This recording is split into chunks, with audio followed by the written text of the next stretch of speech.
Hello guys, hello bakunzi ba Top Buja News, nizere ko mumeze neza, nizere ko muguwe neza aho muherereye hose, aho muri hose.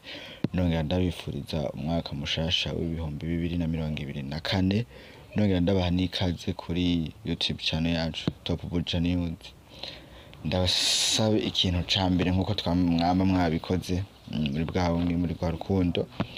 Nobasaba kugira subscribe, kugira like, commentaire, share kugira ngo dushobore kubona ko ibikorwa byacu muriko murabishigikira, muriko muradukurikirana, mwongera munadutera intege kugira ngo tuzokwame tubashikiriza ibiganiro bitandukanye.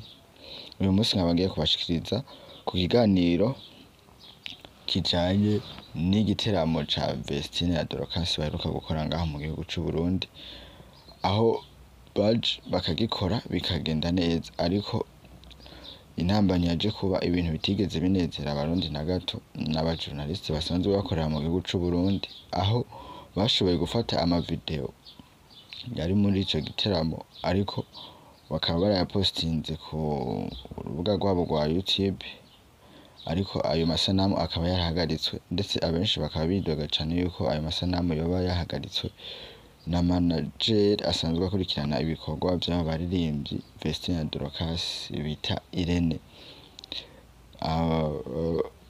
Ayo mavideo akaba yahagaritse inyuma yaho bahejeje gukora igiteramo bagikoreye mu Burundi, nkuko byahora abenshi bahora babikora, bagafata amavideo ko musanzwe mubizi abajournaliste baba bashitse ku matere, ariko bakaba bidoga cane aba journaliste ibintu iyo ngendo abanyarwanda bakoze mu gihe bahora babereka urukundo rwinshi, ndetse no mu bikorwa byabo bakanabashigikira. Abenshi barabibatangaza cane hoba ku kibuga c'indege umuririmbyi wo mu Rwanda iyo ashitse mu gihugu c'u Burundi ukuntu yakigwa, ndetse akakigwa neza, bakamuha amashurwe, ndetse ugasanga ni ibintu vyiza cane, ariko ugasanga abo banyarwanda ntibariko barerekana urukundo nkuko abarundi babikora. Abenshi rero byarababaje, ntibyabashimishije cane, mbere mu baba journaliste bakaba banidoga cane ati nta n'abanyarwanda bazosubira kwakira ku kibuga c'indege bivanye n'ukuntu babafashe nabi, ati bikunze nabo bakabakira nabo bazobaca uburyo bwinshi.